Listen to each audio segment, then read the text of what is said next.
mazingira yoyote. Amina. Unataka upate hela. Yes. Andaa mazingira. Hayuko mtu wa kutoka mbali. Ndio maana sisi madhabahu utakasa tegemee msaada.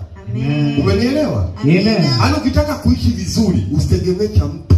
Amen. Hata Biblia inasema kwamba tegemee cha nduguye ufa maskini. Unataka ufe maskini? Hapana. Acha kutegemea cha ndugu. Yes. Hakuna kitu kitamu kama kula kitu chako. Nasema ukweli. Amen. Ukweli mchungu. Amen. Ukweli mchungu. Mina. Ukweli mchungu. Amen. Acha kutegemea vya ndugu yako.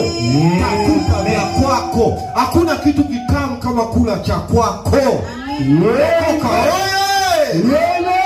Utaona wokovu mzuri ukiwa na hela yako mfukoni. Amen. Utaona wokovu mzuri ukiwa na nguo yako ya kuvaa, sio ya kuazima. Ndio. Amina. Halo. Amen. Lakini wokovu utauona mbaya ukiwa na ule unalipiwa. Yes. Hiyo mtakwambia nisubirie, unabidi umsubirie. Yes.